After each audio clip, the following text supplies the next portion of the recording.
Estamos ao vivo. Hoje, feriado, sexta-feira, Dia do Trabalhador. Eu tô aqui trabalhando. A gente tá começando mais uma live. E hoje a live é diferente. Hoje a live é para falar sobre um assunto que eu nunca falei aqui, nunca comentei com vocês, nunca trouxe nada sobre isso. Mas é uma coisa que vocês me pediram muito, né? Vocês me pediram bastante para falar sobre esse assunto. Principalmente agora com as crianças na quarentena, né? As crianças estudando em casa. E eu resolvi trazer para vocês, né? Hoje a gente vai falar um pouco sobre matemática, o ensino de matemática para as crianças, como ensinar matemática para os filhos, né? E eu falei para vocês que eu não tenho a menor habilidade, a menor afinidade com o assunto. Então não serei eu, né, a trazer esse tema com toda a profundidade. Eu vou apenas conduzir a conversa e entrevistar o Sérgio Morcelli, que é quem vai falar para nós aí um pouquinho mais sobre toda essa questão do ensino de matemática, tá bom? Pessoal, vocês estão conseguindo ver, estão conseguindo ouvir, tá tudo certo? Eu já vou convidar aqui o Sérgio para abrir a tela dele. E aí a gente conversa um pouquinho mais sobre esse tema. Hoje vai dar pano pra manga. Aê, legal, beleza, estão ouvindo então. Ok, vamos lá. Aqui pra gente conversar. Ah, que legal! Oi, É... Lourdes. Oi, tudo bem? Tudo bem? Tudo bem e você? Tudo ótimo, graças a Deus. Ai, que prazer poder conversar com você aqui hoje. O prazer é todo meu. Ah, fico muito feliz com isso. Bom, eu vou começar então te apresentando para as pessoas que ainda não sabem quem é você, né? Claro, por favor. E aí a gente começa o nosso bate-papo. Claro, tá ótimo. Então, vamos lá. Gente, ó, o Sérgio, então, ele é a pessoa que se dispôs, aceitou o meu convite de vir falar sobre esse tema da matemática, né? Mas não é a primeira vez que ele faz uma live sobre esse assunto. Na verdade, o Sérgio ele tem um perfil incrível que vale a pena vocês conhecerem. Ele divulga muitos e muitos conteúdos, né? Ele divulga matemática de uma forma que nós, que nunca nos aprofundamos nesse conteúdo, a gente nunca viu, né? Coisas ali, teorias que a gente nunca ouviu nem falar. Eu mesma, várias coisas que eu nem vi na faculdade, né? Mesmo como educadora, não vi nada daquilo. E o Sérgio, ele traz isso pra gente, né? Uma matemática profunda, com metodologias diversas ali. E ele vai apresentando tudo isso de uma forma muito legal, né? Até a gente que já cresceu, que já não pode mais usar o material que ele desenvolveu, se interessa ali pelas aulas dele. Então, ele tem um material super bacana também que foi desenvolvido, apostila para ensinar os números para as crianças. Tem o curso de matemática, né, que foi lançado há um tempo. E aí agora demorou um pouquinho para a gente fazer essa live justamente por conta do curso, né? É E verdade.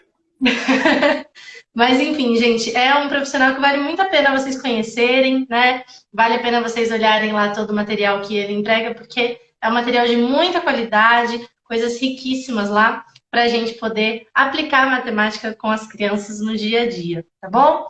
Sérgio, deixei de falar alguma coisa, por favor, se você gostaria aí de incluir algo na sua apresentação. Não, já falou até mais do que eu mereço já, tá? Não, não é não, é verdade. Como eu falo aqui, eu sou muito chata, né, para trazer gente aqui, assim. Tanto é que várias pessoas mandam, então vamos fazer uma live e tal, não sei o quê. Eu sou uma pessoa meio cri-cri, assim, para as coisas, sabe? Porque eu gosto sempre de trazer gente que eu sei que tem material legal, que tem qualidade no trabalho, né? E isso é uma coisa que a gente claramente vê nos seus materiais, vê no conteúdo que você divulga. Tem o canal do YouTube, que é fantástico. Eu estava conversando até com os meninos numa reunião que a gente fez aqui, a gente estava comentando sobre o seu canal. Eu falei, gente, aquilo que é conteúdo, entendeu? Assim, ó, Muito disponível obrigado. pra galera. Então, parabéns Estou até mesmo. vermelho aqui, Lourdes. Não, mas é verdade. E ó, já entrando aí no assunto, então, eu tô aqui rasgando seda mesmo, né? Porque é uma coisa assim, a gente não encontra material de qualidade de matemática. Quando a gente vai conversar com educadores, como eu falei mesmo, a minha formação foi totalmente deficiente nessa área de matemática, né? Tanto no ensino básico, ensino médio e graduação, enfim. Então a gente não encontra, né? Não encontra, parece assim, pessoas que realmente entendam do assunto, né? Pessoas que tragam uma luz quanto a isso. Então é muito, muito difícil, né? E aí, já entrando no assunto, eu queria começar te perguntando sobre isso. Por que é tão difícil, assim, a gente encontrar conteúdo de qualidade relacionado à matemática no Brasil? O que você pode nos dizer sobre essa matemática que a gente conhece, né, popularmente aí no nosso país? Eu publiquei até uma notícia hoje cedo no perfil, falando justamente que os estudantes brasileiros nunca conseguem atingir o índice básico, né? Aquilo que é básico, que a gente esperava ali, o mínimo deles nas provas, nas avaliações voltadas para a língua portuguesa e matemática. E eu queria que você falasse um pouquinho sobre esse fenômeno. Então, o que a gente observa é que a educação ela está cada vez mais centralizada e cada vez mais centralizada na mão de poucas pessoas. Então assim, gradualmente o processo de educação ele foi saindo das mãos do professor, porque o professor ele tinha poder para localmente dar aula baseado naquilo que ele sabia e naquilo que ele conhecia e naquilo que ele via as necessidades dos alunos. Só que gradualmente a coisa ela vai se afastando desde essa autoridade local. Quer dizer, antigamente o professor era aquela pessoa reconhecida pela vila, pela cidade, todo mundo reconhecia. Aquele é o professor, ele era respeitado, etc. Todo mundo sabia que ele dominava o assunto. E de repente, a educação ela vai se afastando cada vez mais desses agentes, dessas pessoas que efetivamente sabem e que gostam de ensinar, e eles vão passando para a mão de burocratas. E esses burocratas, desde escritórios, eles começam a decidir o que deve ser ensinado e como deve ser ensinado. Só que assim, você veja, a primeira tentativa de se internacionalizar, a nível internacional, o que o mundo todo estudaria, foi em 1908 na Alemanha, com um grupo de professores, quem liderou foi um professor chamado Felix Klein. E eles tinham esse projeto, um projeto bastante utópico na época e que não foi muito para frente.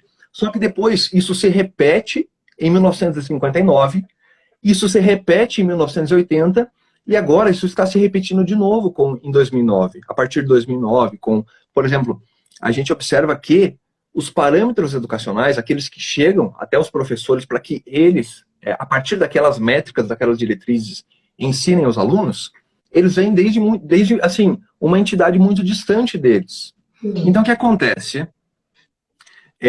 Esse afastamento, essa perda do controle do professor da sala de aula, ela resultou nisso. Quer dizer, não é mais o professor quem decide o que vai ser ensinado, como vai ser ensinado, não é nem mesmo em âmbito nacional. Na verdade, a educação, não foi só as famílias que perderam o controle da educação dos seus filhos. A coisa se tornou tão distante que, assim, meia dúzia de burocratas no escritório, eles definem o que um país inteiro deve estudar. Então, o que acontece? Quando a gente observa, por exemplo, no Brasil, os professores, eles estão lá dando as suas aulas a partir daquilo que eles sabem, e de repente vem um regulamento, vem uma lei, vem uma resolução que muda a forma de ensino, que muda o conteúdo, e aí os professores, eles se veem obrigados a mudar a forma de ensino, eles começam a ser fiscalizados.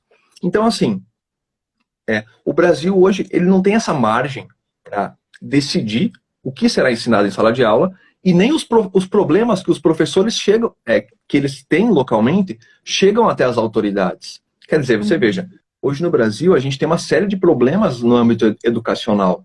Os nossos alunos, eles não aprendem, os nossos alunos são os piores do mundo.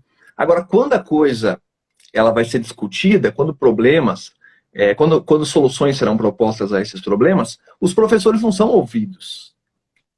Não existe essa preocupação, né? Não, peraí, vamos ver quais são as dificuldades dos professores em sala de aula. Por que o ensino, por exemplo, da matemática é tão ineficiente? Por que o ensino de português é tão ineficiente? Na verdade, vem uma solução pronta desde cima, e aí os professores eles têm que ensinar aquilo. Só que você veja, junto com essas soluções trazidas desde cima, vem novos métodos, vem novas abordagens pedagógicas, e é o seguinte, a pedagogia, ela não é um lubrificante que você coloca num mecanismo que está funcionando ele funcionar melhor, entendeu? Uhum. Na verdade, a pedagogia, ela exige a mudança de todo o mecanismo. Uhum. Entendeu? Não é assim, vamos aqui mudar a abordagem pedagógica e a coisa vai fluir melhor. Não é isso. Na verdade, você muda tudo, você muda todo o mecanismo. E aí, quando você muda todo o mecanismo, o que você faz? O que resta para nós? Resta para nós observar o que vai acontecer. Aí, quando a gente observa o que acontece, a gente observa que nossos alunos, eles continuam sendo os piores do mundo. Quer dizer, a coisa não melhora.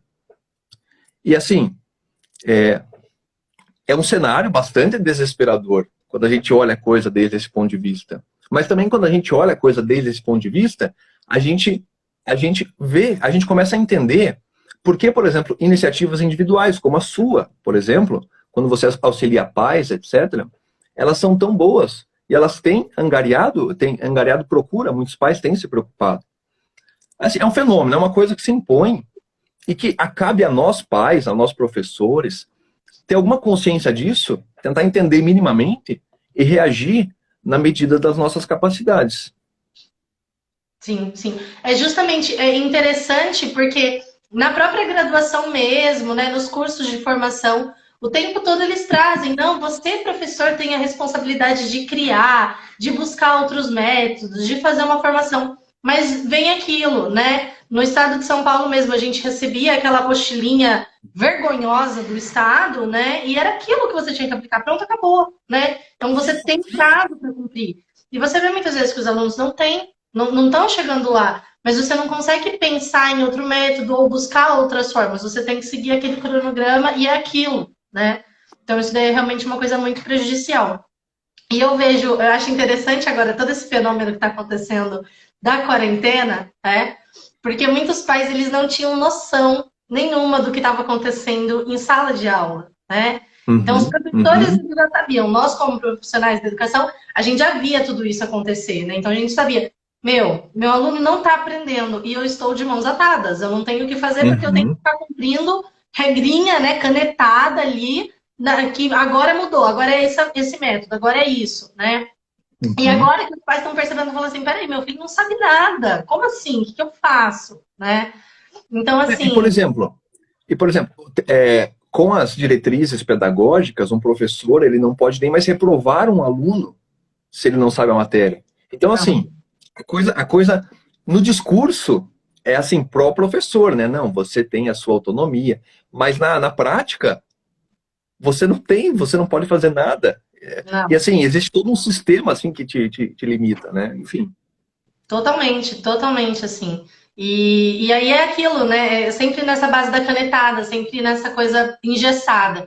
E agora, né, eu acho interessante isso, porque os pais estão recebendo esses materiais em casa, né? De matemática, de língua portuguesa, etc., recebendo ali aquela apostilinha ou a aula gravadinha, né? A aula ao vivo ali, de profissionais que também não estavam nada preparados para a EAD, né? Porque a EAD era totalmente demonizada dentro da academia, dentro da escola, dentro de tudo, né? E agora, de repente, o pessoal até brincou, falou que os professores tiveram que virar youtuber, né?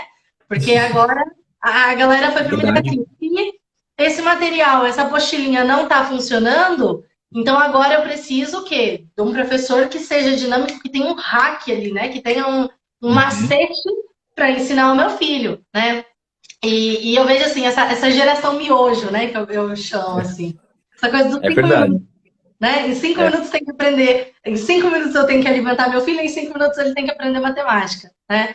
O que você acha sobre essa questão dessas aulas, como está acontecendo? Você acha que isso daí pode ser algo eficaz dentro da matemática, como é ensino lógico, né? Uma ciência exata? Você acha que dá para a gente fazer uma formulazinha ali e adiantar o processo? O que você acha que essa modernização ela traz aí de bom, de ruim para a gente? Então, bem, o campo está aberto para surgirem, né, pessoas capacitadas, enfim, para surgirem coisas boas. Agora, o que a gente tem visto é realmente um despreparo por parte dos professores e, assim, uma grande preocupação por parte dos pais por justamente não saber lidar com o processo. Né? Quer dizer, os pais, eles não sabem realmente, ou eles desconhecem como acompanhar os filhos. Quer dizer, quanto meu filho deve saber? Será que ele está avançado? Será que ele está atrasado? Como eu ajudo ele? E os exercícios escolares, né, as mensagens que eu tenho recebido dos pais, assim, as atividades são muito pobres, ou elas subestimam as crianças, e aí eles ficam assim, né, mas como eu faço? Como eu ajo Então, concretamente? são atividades mal feitas, né? Eu percebo principalmente em Então, matemática isso. Ninguém é, liga para fazer um problema bem escrito, né? Cada erro de português grotesco em atividade de é, matemática ou ilógica, assim, é, a situação, né? é. É verdade, não, e assim, a beleza dos materiais, elas, assim, são muito importantes, principalmente na primeira infância. Quer dizer, a criança tem que ter contato com coisas belas. Isso Uhum. deve ser uma preocupação de primeira ordem. Quando o professor ignora isso, ele já ignora, assim, um princípio educacional.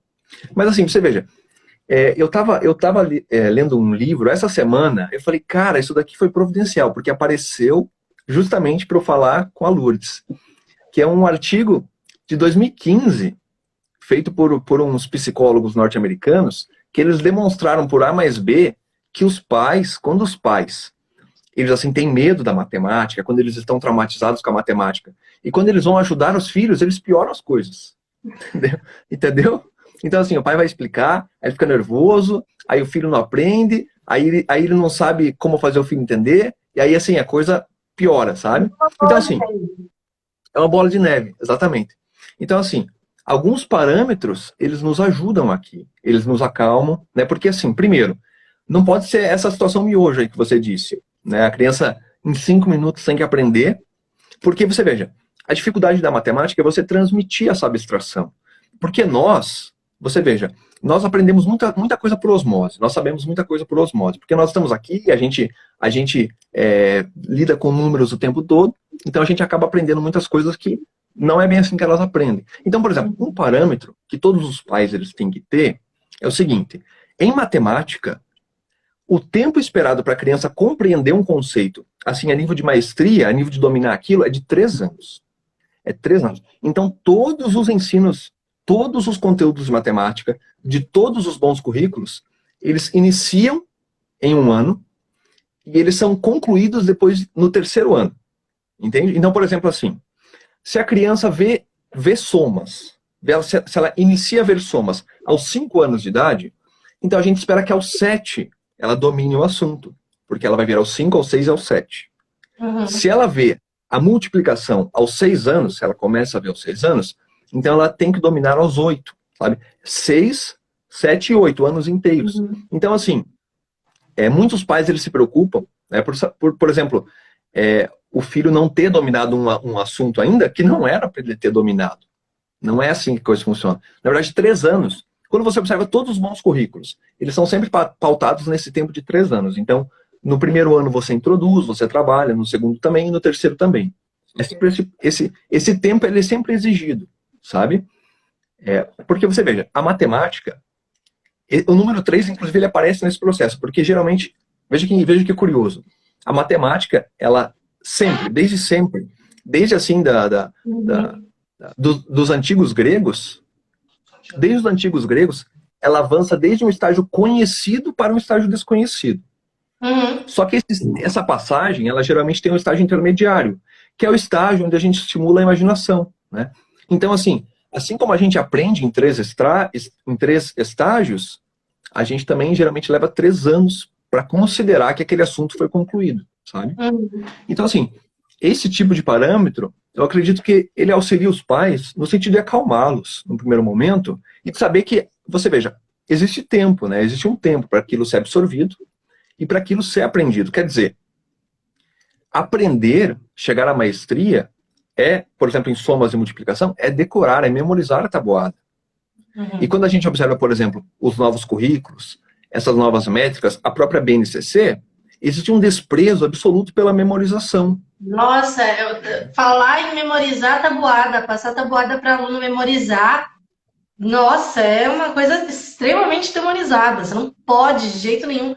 Coitado do aluno que vai sofrer tendo que memorizar a tabuada, né? Sendo que aí facilita o resto da vida do coitado, mas não pode passar ali um mês decorando a É, tabuada. é verdade, é verdade. E você sabe, Lourdes, que assim, até uma outra coisa que acalma bastante os pais é o seguinte: a matemática escolar, ela é muito diferente daquela matemática dos antigos, a matemática clássica, etc, sabe? a matemática mesmo da educação clássica, que as pessoas tanto têm interesse, ela não se parece em nada com a matemática da escola. Por quê? Porque a matemática da educação clássica é a filosofia da matemática. E a matemática escolar é aquela matemática de acumulação de conceitos, ou de construção de conceitos em cima de conceitos. Tá? Agora, o que acontece? Nessa matemática escolar, os pilares mestres que dão sustentação a tudo são a adição e a multiplicação. Então, assim, eu afirmo para você, com a mais absoluta certeza, baseado na minha experiência, baseado em tudo que eu já vi, que se uma criança, ou se um aluno, um jovem que quer passar no vestibular, quer passar numa prova específica, se ela domina a tabuada e a multiplicação, desculpa, se ela domina a soma, a tabuada de soma e a tabuada de multiplicação, ela está, assim, 90% aprovada no vestibular. Por quê? Porque toda a matemática você resolve com multiplicação. Inclusive aqueles conceitos que eu coloquei todos lá, eu fiz uma story falando assim, né, que se você fosse um ministro do STF, o que você ia eliminar aqui do ensino de matemática? E assim, aqueles conceitos... A fórmula de Bhaskara, não foi? Foi a fórmula de Bhaskara. A fórmula de Bhaskara é um símbolo, entendeu? É o símbolo da contra-revolução. Mas sabe o que acontece? Eu acho muito engraçado isso. O tempo todo, né? Chegou uma época... Eu sempre gostei muito de fazer conta, né? Mas eu odiava matemática. Porque matemática era uma coisa que nunca entrava na minha cabeça. Por que a gente tinha que fazer aquilo, né? Eu, como sanguínea que sou, eu tenho que saber a finalidade das coisas, entendeu? Eu tenho que saber onde a gente vai chegar com aquilo, né?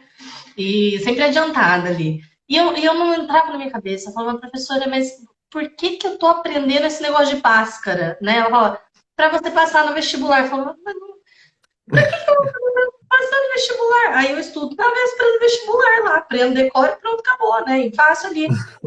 E física, em compensação, eu era muito boa.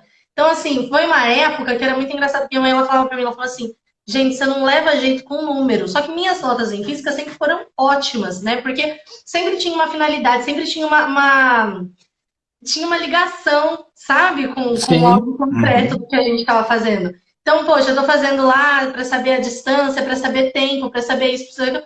Então, eu já entendia melhor, né? E eu vejo que a matemática, principalmente, ela é trabalhada muito desconexa, né? Como você falou, Muito. ela é extremamente conteudista. A gente tem que ensinar N conceitos e, por fim, ninguém sabe aplicar nada daquilo, né? Ninguém sabe aplicar nada daquilo.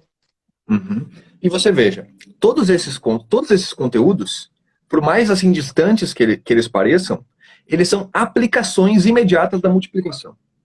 Todos eles são resolvidos com multiplicações. Então, se a criança ela domina a multiplicação, ela está assim 90% preparada para o vestibular. Só que você veja, dominar a multiplicação é você ter memorizado a tabuada e você ter alguma prática com aquilo. Só que, de repente, os novos currículos, eles ignoram a memorização e a prática. E aí, o que sobra? E assim, eles ignoram isso com uma hipótese maluca de que, bem, você veja, nós temos que avançar aqui para as altas matemáticas. Então, nós temos que ir para os logaritmos, para a trigonometria. Só que, você veja, esse negócio de aprender continha, isso daí é muito trabalhoso. É muito repetitivo, muito cansativo. Então a gente facilita para a criança e dá a calculadora para ela, e com a calculadora ela será capaz de resolver os logaritmos, etc. Só que assim, você acabou de criar um prédio com base de papel, com fundação de papel. Não, então, assim, é uma inversão. Vamos lá, o ensino conteudista adora, tudo a finalidade é o vestibular, né? Mas chega no vestibular, o bendito não tem a calculadora ali do lado. Então você já não deixou a criança decorar a tabuada, ensinou ela a fazer soma e fazer multiplicação em qualquer conta que ela precise na calculadora, e na hora que ela precisa, não tem calculadora, né? Sei lá, vai num mercado, você já não tem ali um negócio. Você viu tanto de gente que trabalha no mercado, não consegue fazer uma conta, você dá um troco diferente ali, a pessoa já não tem essa capacidade, né?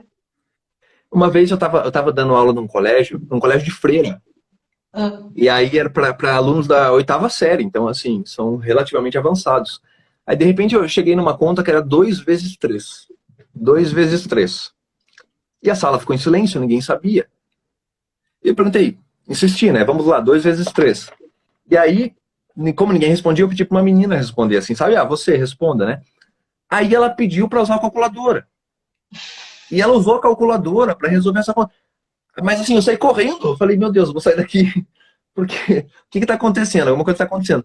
Foi assim, uma das minhas primeiras experiências como professor. E é um colégio particular que você paga caro para você matricular o seu filho, sabe? Então, assim, eu estava começando a dar aula, eu vi essa maluquice, eu falei, eu saí correndo daquele colégio, eu fui em outro, e vi que não mudava muita coisa.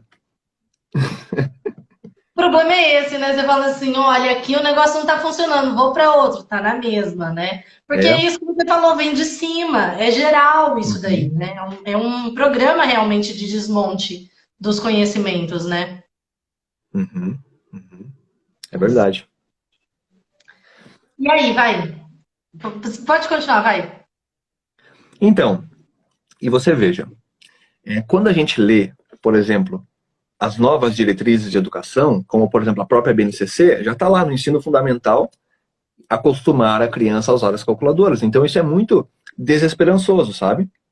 Agora, você tem razão. Achei muito interessante essa colocação que você fez com relação à física. Porque, assim, Uhum. na física, a gente consegue mais facilmente fazer com que os alunos progridam, porque as aplicações, elas são mais evidentes, né? Agora você veja, Lourdes, olha que interessante isso. É como o ideal de educação, ele baixou muito, ele caiu muito, tá? Porque a gente consegue ver as aplicações, apenas um exemplo, tá? De como é, por exemplo, a educação atual, moderna, comparada à educação clássica. Na educação atual, quando as crianças, os jovens, né, enfim, eles estudam. Eu preciso te falar uma coisa, acho que você vai fazer a gente passar vergonha aqui com esse negócio que você está falando agora, entendeu? Por Porque você vai quê? comparar a educação moderna com a educação clássica, é só você ver um professor, entendeu? Assim, você pega, sei lá, vai um É, artista, o Da Vinci, o cara era matemático, era é físico, era verdade, químico, era tudo, entendeu? é Hoje verdade, a gente tem um negocinho, a gente tem que ficar só naquilo ali, assim, ó. Descobriu a roda e fica ali, ó, só na roda, é entendeu? verdade, é verdade.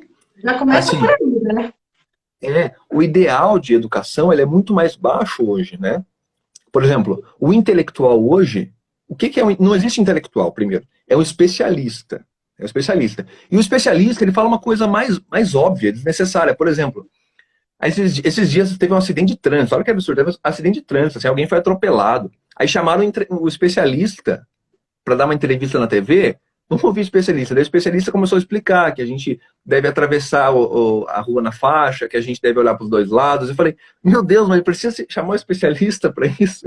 É só pegar os trabalhos que a gente faz, vai. Você vai fazer um TCC, você vai fazer uma pesquisa, você vai ser um pesquisador. Você entrou na faculdade, vai pesquisar um tema. Você já faz um recorte, né? Você já selou totalmente ali o curso. Se você vai para uma área de humanidades, por exemplo, esquece lógica, esquece estudo disso, né? Cada vez mais eles têm matado isso, até em cursos onde você tem que usar lógica, eles têm tirado isso de Uhum. cena, né?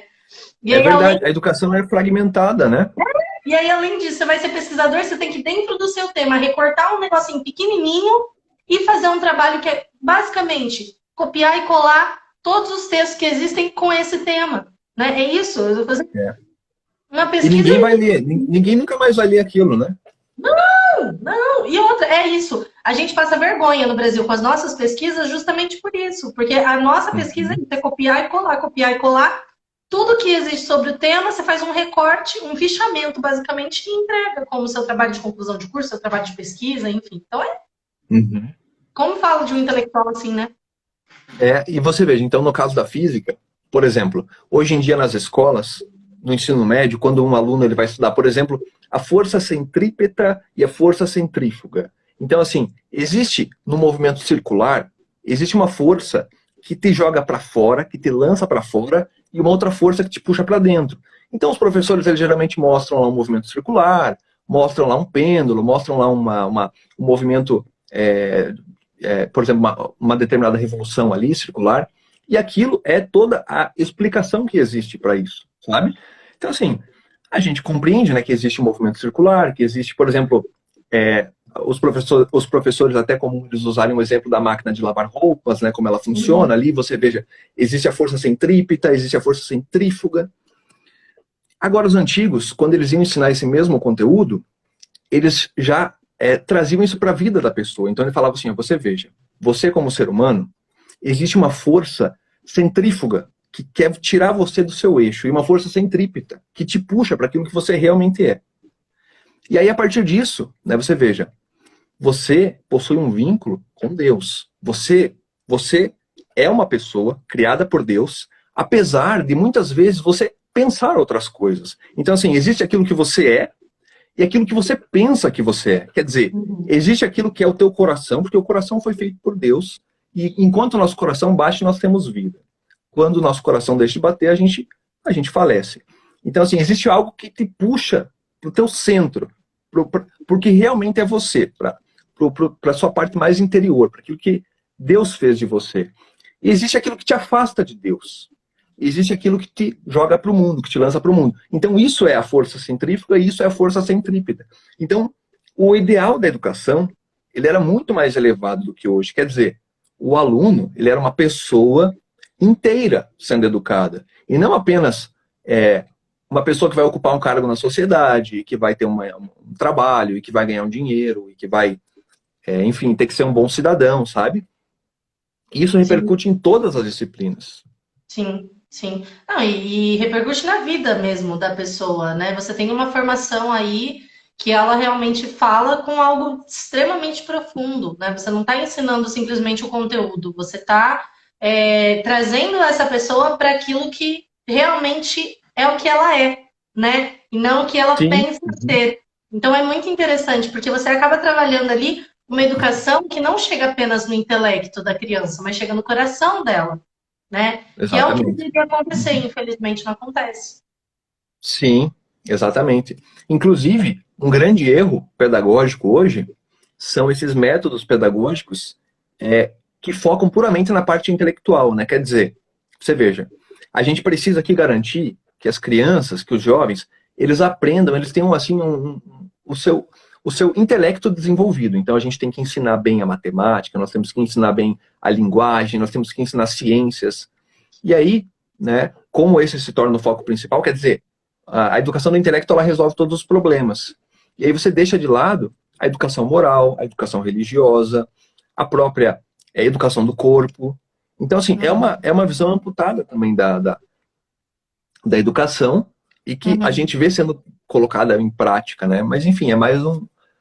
Quer dizer, a gente, quando a gente olha para uma criança, quando a gente vai educar o nosso filho, a coisa tem que ser integral, né? Quer dizer, se nosso filho fica doente e a gente fica muito preocupado com aquilo, porque o corpo dele está mal, ele precisa ser remediado, precisa. Agora, a mesma coisa quando existe um desvio moral, também tem que haver remédio. Assim como, por exemplo, se tem o desvio intelectual, né? No caso aqui, nós estamos falando da matemática, também tem que ver a correção. Quer dizer, existe essa proporção integral, né? Coisa que a gente não vê nas escolas. Sim, sim. Mas é isso mesmo. Tanto eu acho, prova disso é o que está acontecendo agora e que muitas escolas estão fingindo que não está acontecendo nada no mundo, né? Então, assim, até o mesmo conteúdo não tem relação alguma com o que está acontecendo, né? Poxa, isso é um prato cheio para as professoras de química, para as professoras de ciências, para as professoras de língua portuguesa mesmo, para os professores de matemática. A gente está trabalhando com tantos gráficos, tantas coisas que muitas pessoas não sabem ler, né? Então, assim, são coisas que eu vejo que dá para a gente relacionar, sabe? E você percebe que as escolas estão totalmente alheias ao que está acontecendo, né? E você não enxerga que tem uma família ali que às vezes está desesperada, uma família que está numa situação complicada, muitas famílias enlutadas no meio de tudo isso, né? E a escola só quer saber de cumprir a agenda. Então tem que dar o conteúdo, tem que dar o conteúdo, né?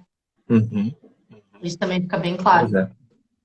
E por falar nisso, já falando sobre essa questão integral aí, o que você acha, né, dentro da primeira infância, uma coisa que a gente estava conversando esses tempos atrás aqui numa live com o professor Robson, inclusive. Muitas crianças têm muita dificuldade de concentração, né? Tem muitas crianças que têm dificuldade para parar sentadinho para fazer a tarefinha ali naquele momento, né? E existem muitas crianças que têm essa questão motora mesmo ainda para ser desenvolvida e tal. Você acha que tem alguma forma da gente trabalhar a matemática com movimento também, isso sendo benéfico para a criança? Ou você acredita que, desde o começo, como pais, o ideal é que os pais trabalhem apenas essa concentração de ficar sentadinho e se manter ali?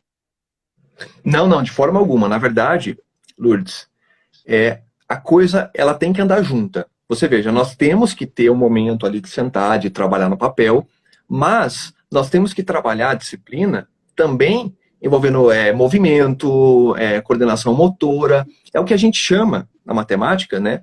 Existe aqui, ó, deixa eu até mostrar para você, esse assunto é muito legal, porque eu estou trabalhando nos meus livros de ensino fundamental, né? De 6 a 10 anos.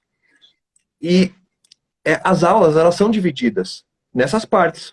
Você veja, nós temos exercícios de movimentos, onde, por exemplo, a criança vai trabalhar geometria com movimentos e aritmética com movimentos, então ela vai levantar, ela vai ter que dar tantos passos. Por exemplo, na geometria, a criança pode caminhar sobre um quadrado, ela pode caminhar em círculo. Na tabuada, ela pode andar em círculos devidamente divididos proporcionalmente às tabuadas. E um livro, particularmente, que eu estou usando para me basear, é esse livro aqui fantástico, ó. Ele é em inglês, não existe uma tradução, tá? Mas é Creative Form Drawing, tá? E assim, é um livro de geometria ativa. Então, assim, a criança ela vai aprendendo, porque assim, a geometria no início, aqui, né, claro, nessa fase inicial, ela vai ser o estudo das linhas. Então a criança, ela começa a perceber a existência das linhas retas, das linhas curvas, e aí ela vai com seu próprio corpo fazer movimentos retilíneos, fazer movimentos curvos. Então assim, fazer movimento com os braços, movimento com o tronco, movimento com a cabeça. Então assim, deve necessariamente haver as duas coisas, tá? Então, em aritmética tem um livro muito bom chamado Aritmética Ativa, só que ele não existe tradução também, se chama Active Arithmetic. Salvo engano, o nome do professor é Dan Levin. Por isso que eu falo, gente, professor no Brasil tem obrigação de saber inglês, porque infelizmente tudo de bom que a gente encontra quase nunca tem tradução, né? A gente só se ferra nessa brincadeira aí. Então, assim, por exemplo, eu até coloquei alguma coisa no meu Instagram, né? Eu coloquei um exercício de brincadeira de roda com matemática, onde as crianças elas se mexem, elas, enfim, trabalham com a imaginação. Então, assim, com certeza, esse modelo de ensino onde a criança permanece sentada e ela tem que ali... Você vê, isso é impossível, isso daí não pode funcionar, é um crime, assim, isso é um abuso infantil, inclusive. Você submeter as crianças... Você acredita? Tendo aula online. Ficar das 7 às 12 horas. Teve uma mãe que falou pra mim, ela falou, a gente termina o dia chorando, eu e ele, criança de 5 anos. Das 7 da manhã às 12, né, assistindo aula online, sentado na cadeirinha, tendo que assistir o vídeo da professora. Então você imagina... Sério? É sério isso? É sério isso que eu tô falando. Sério mesmo. Mas tem que tirar dessa escola. Tem que tirar. Se tiver online, ó. Não, se tiver online, tira dessa escola, não tem condição. Então, assim, Lourdes, isso é um absurdo, isso é um abuso infantil. Como é que você quer submeter uma criança a algo que é impossível? É o que não compete à natureza dela, né? E assim, o que essa criança... Porque assim, a educação da infância, você veja, Lourdes, não é uma verdade, não é uma grande verdade que um conteúdo trabalhado com uma criança pequena, né, durante um ano, ele pode ser recuperado em algumas horas quando essa criança já é um adulto? Claro que pode. Né? Por exemplo, com as crianças pequenas a gente trabalha as primeiras somas, etc. Uma pessoa adulta ela pode recuperar isso, se ela estiver devidamente disposta, em um trabalho de algumas horas ou um dia ou outro. Agora, o que fica é essa primeira impressão. Quer dizer, o que você lembra o que você associa a essa primeira vida de estudos, etc. Isso é um trauma permanente. Então, assim, com certeza, deve haver o trabalho da aritmética ativa, né, que a gente chama de ativa, onde a criança ela se levanta, ela se move, e também deve haver o trabalho da geometria ativa, onde a criança ela vai caminhar em círculos, ela vai fazer movimentos circulares, movimentos retilíneos. Então, assim, antes dos 12 anos de idade, eu não vejo necessidade da criança, do estudo ser puramente sentado e escrevendo, quer dizer, deve haver uma adaptação do ensino à psicologia da criança, porque senão... Você vê, é impossível você palestrar para as crianças. Como é que você vai fazer uma palestra? Não dá, nem nós adultos aguentamos. Não, totalmente, é verdade mesmo isso. E aí, ó, o pessoal comentando aí, a escola do meu filho começa segunda, mesmo... Gente, pega a dica do Sérgio, entendeu? Pega a dica do Sérgio aqui. Essas Olha, escolas que estão fazendo isso, realmente, é uma violência contra a infância, entendeu? É uma coisa abominável isso daí. Se vocês pegarem esse livro aqui, eu estou marcando agora que algumas coisas eu estou relendo, ó. Educar na Realidade. Tem o Educar na Curiosidade, que é o primeiro livro, e o Educar na Realidade é o segundo livro, da Catherine Lecuyer. E ela fala justamente sobre essa questão de uso de telas, né? E é realmente algo que é algo programado, eu vejo. A mesma coisa da calculadora, sabe? De trazer o pensamento das crianças. Isso é o futuro, né? Você não precisa mais usar sua mente, não precisa mais usar sua cabeça, né? O computador, o celular faz isso por você, né? E isso também acontece com o uso de telas aí, fora os inúmeros prejuízos mesmo. Então, ficar bem esperto com essa questão. você tem dois prejuízos, né? O primeiro é essa sessão de tortura. Quer dizer, a criança tem que ficar imóvel ali, obrigada a assistir algo que ela não quer assistir. Essa é uma tortura. E segundo, você está submetendo ela, né, a um contato, assim, prematuro e desnecessário com telas. Então, por exemplo, eu com matemática, pelo menos com os meus livros, com a forma como eu recomendo, eu nunca recomendo que as pessoas elas deixem a criança resolver os exercícios em tela. Então imprime, né? Sabe? Se for uma situação, você imprime, você lê e você dirige a atividade. Agora, não deixa ela resolver, escrever e responder no computador. Isso daí é prejudicial. Então você tem, assim, quanto mais, Lourdes, quanto mais a gente debater esse assunto, pior acho que a coisa vai ficar. Que mais... Sim. E eu acho assim, fica um aviso mesmo para as famílias, né? Ah, Lourdes, mas eu não posso trancar a escola do meu filho. Acha que eu vou tirar o menino da escola, uma escola boa e tal, não sei o quê? Gente, você não é obrigada a fazer absolutamente tudo que a escola está mandando nisso. Até porque EAD para ensino básico, só dá essa dica aqui para vocês, nem é reconhecida pelo MEC, tá? EAD no ensino básico nem é reconhecida pelo MEC é. Ou seja, esses dias letivos aí, não tem nada certo que isso vai ser reconhecido como ok ou não, né? Tem muitas crianças que não têm acesso e essas crianças vão ser prejudicadas. Então, assim, fiquem de olho nisso, cobrem da escola. Fala, e aí, o MEC está de acordo com essa postura de vocês, de obrigar a criança a ficar das 7 ao meio-dia, né? Contar como falta, isso é dia letivo? Então, vai atrás do direito de vocês têm que procurar as coisas, né? É isso que a gente está falando. Existe todo um plano de desmonte na educação brasileira. Se você, como pai, como professor, quer tirar seu filho disso, não quer que ele participe, né, desse desmonte, cabe a você, né, se preparar, pesquisar, aprender, saber dos seus direitos, dos seus deveres, né, para que você possa ensiná-lo da maneira correta, tá? Essa é a base para vocês conseguirem aplicar tudo isso que o Sérgio está mostrando para a gente aqui hoje, ok? O pessoal... E eles estão realmente comentando isso, né? Sobre como a escola tem obrigado e como eles têm reagido, né? Assim, eu acho que nós temos que sempre lembrar, e nós que somos pais, que, primeiro, né, a família ela tem que estar acima no processo de decisão da educação. Quer dizer, ninguém conhece melhor o filho do que os pais. Porque, bem, os pais, eles viram o filho nascer, engatinhar, andar, falar. E, assim, somos nós que estamos ali no dia a dia vendo essa situação. A gente sabe que a coisa não está dando certo. O pessoal tá falando que tá travando. Gente, eu acho que é só pra vocês, porque pra mim aqui tá tudo ok. E o Vinícius tava ali até agora, ali também vendo a live, tá tudo certo. Então pode ser a internet de vocês. Mas a gente vai continuar aqui. Se por acaso para alguém estiver travando, a gente vai deixar a gravação disponível depois no meu perfil, tá? Durante 24 horas e depois eu vou subir lá pro YouTube também, no canal do YouTube. Beleza? Beleza. Então vamos lá. Essa questão da proximidade mesmo, né? Que os pais têm dentro da situação. Primeiro, o fator número 1 de educação, assim, uma coisa que tem que ser resgatada é essa pessoalidade da educação, né? Isso é muito importante. E segundo, é o amor à criança, né? Mas assim, não aquele amor que deturpa a relação infantil e que deixa a criança fazer tudo o que ela quer. Mas sim aquele amor, né, paterno, que bem, aquele amor materno que se tiver que corrigir, vai corrigir. Por quê? Porque sabe que é melhor para o filho. Sabe que não pode permitir um determinado tipo de comportamento, um determinado desvio de conduta moral. Então, assim, esse acompanhamento pessoal dos pais, que assim, de repente nós nos vimos obrigados, né, a ficar com nossos filhos em casa, ele deve ser exercido assim de toda a forma mais ativa possível. Uhum, legal.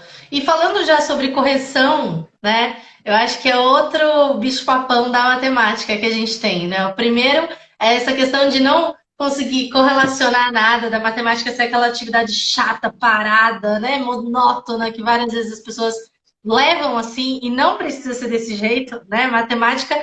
Gente, acho que eu já falei isso daí uma vez numa live com o João Marcos, que fala sobre educação clássica, né?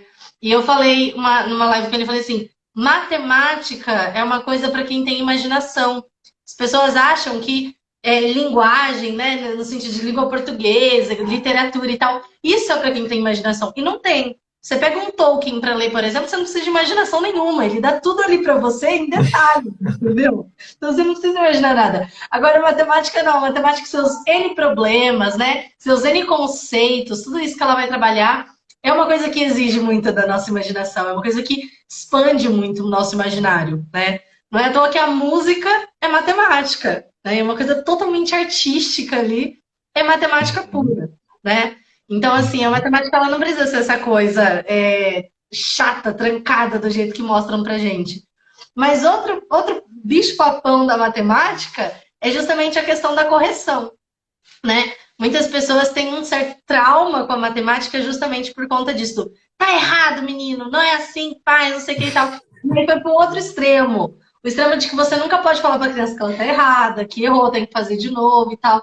Como que você acha que os pais podem conduzir isso, né? Dentro desse momento? Você acha que essa correção ela é nociva, ela é positiva, tem que corrigir, linha dura mesmo para funcionar, para entrar no coração da criança ou não?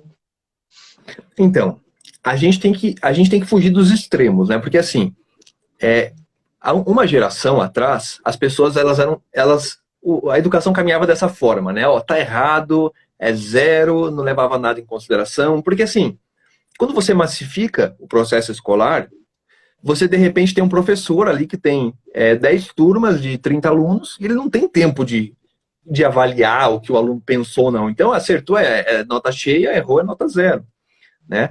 E aí, enfim, essa revolta, essa situação, ela acaba gerando um vácuo. E nesse vácuo, a gente cai para um outro extremo, que é o extremo em que você veja, já não importa mais errar ou acertar, o que importa é o quanto a criança se esforçou, né? Uhum. Só que você veja, em matemática especificamente, a matemática ela serve justamente para trazer alguma segurança para a criança, no sentido de que existem respostas certas e existem respostas erradas. Quer dizer, você se esforçou, meu filho querido, mas você errou, você precisa corrigir aquilo que você errou. Então é o seguinte. Eu fico com medo, só um adendo aqui. Eu fico com medo dos arquitetos, dos engenheiros que vão se formar dessa geração do não tem certo e não tem errado. Que eu fico assim, ó, rapaz, não tem certo, não tem errado na conta dele. Imagina, não tem certo, não tem errado numa ponte, no prédio, né? Exatamente. São variáveis do mesmo resultado possível, né? O que importa é o processo. Exatamente. Então, assim, a matemática, quando você retira esse critério de certo e errado, bem, aí não é mais a matemática, é uma outra disciplina, né? Então, assim, vamos mudar o nome, vamos retirar do currículo. Porque, assim, você veja, a matemática ela serve para treinar a criança na existência de verdades absolutas que não dependem dela. Então, meu filho, você foi muito esforçado, sabe, eu vi que você tentou, mas está errado. Então, assim, duas coisas.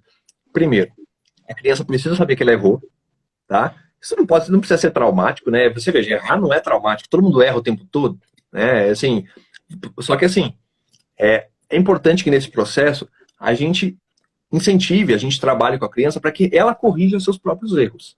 Então, por exemplo, assim, quando nós fazemos as atividades com nossos filhos, nós devemos corrigir, e aquelas questões erradas, a gente deve indicar que ela errou. Bem, você errou essa daqui. Então, de preferência, ele deve reavaliar a questão e corrigir seus próprios erros, sabe? Se ele não consegue, bem, então a gente tem aqui uma situação típica de que ele não está compreendendo aquele conteúdo e que a gente precisa revisar a coisa talvez desde o começo, né? Então, assim, por exemplo, a criança fez uma lista de contas de soma, 20 contas. Se ela errou duas, muito bem, é um bom sinal, ela acertou 18. a gente vai indicar que tem duas erradas, né? Você errou, vá lá e refaça essas duas. Então a criança vai pegar borracha, vai apagar. Agora, a gente não pode, de forma alguma, deixar sem correção. Agora, a correção não precisa de um processo traumático. É assim, é um monte de mito, né? É o mito da correção, é o mito da memorização. Meu Deus do céu, o que está acontecendo? É igual a questão da É, memorização mesmo, né? Você pode trabalhar a memorização com música, você trabalha com poema, com rima, né? Tem o processo mesmo de você olhar, olhar, olhar e guardar aquilo.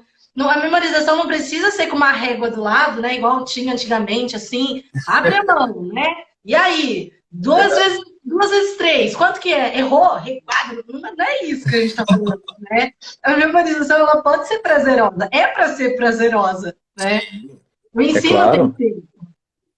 claro. Você veja, quando a criança ela memoriza, você veja, a gente resolveu um problema dela. Quer dizer, daqui para frente a vida vai ser mais fácil, entendeu? Daqui para frente, você vai estar mais tranquilo a partir de agora. Quer dizer, quando a criança memoriza aquilo, no fundo, ela sente uma imensa segurança de trabalhar os Uhum, futuros problemas de matemática, etc. Então, assim, é algo benéfico. Então, quando a gente intervém, quando a gente exige, quando a gente... Porque, assim, a matemática, ela também tem esse fator, tá? De trabalhar a fortaleza das crianças, quer dizer, de trabalhar as crianças essa capacidade moral de insistir, de repetir, de resistir. Por quê? Porque, bem, muitas vezes a resolver listas de questões é cansativo. Mas nós pais temos que estar ali para dar aquele apoio moral, para incentivar a criança a concluir suas atividades. Enfim, é também uma educação moral prática.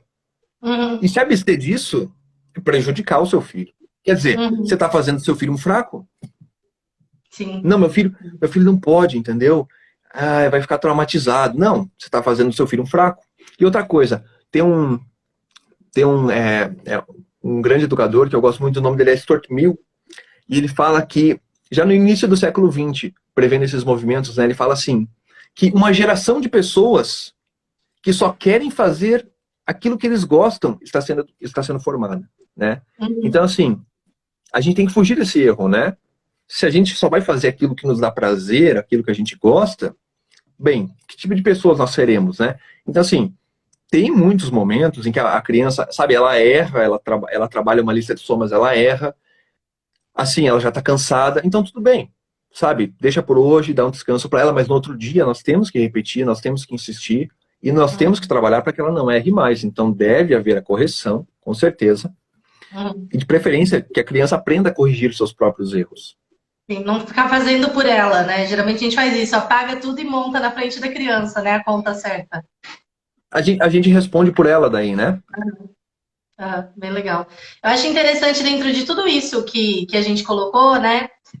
Várias pessoas trouxeram ali. Ah, então qual que é a solução? Qual que é a solução definitiva para o ensino da matemática tal agora? Nesse momento?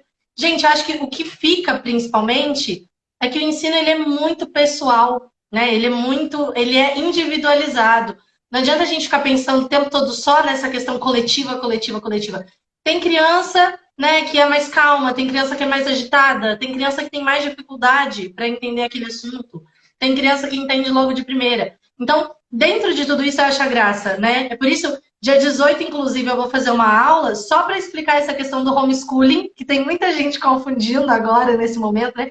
Ai, tô fazendo homeschooling com meu filho, não tá dando certo esse negócio, né? Você não tá fazendo homeschooling, né? Você tá tentando pegar a mesma fórmula que o moleque usava na escola, que usa para 300 crianças ao mesmo tempo e aplicando em casa. Lógico que não vai dar certo, né? Justamente porque a gente precisa ter esse olhar, essa coisa de você parar, enxergar ali, né? Essa questão de cada um e trabalhar dessa forma, né? Lógico, gente, a gente precisa ter um bom material para guiar a gente precisa ter uma finalidade, saber onde a gente quer chegar com essa criança, né?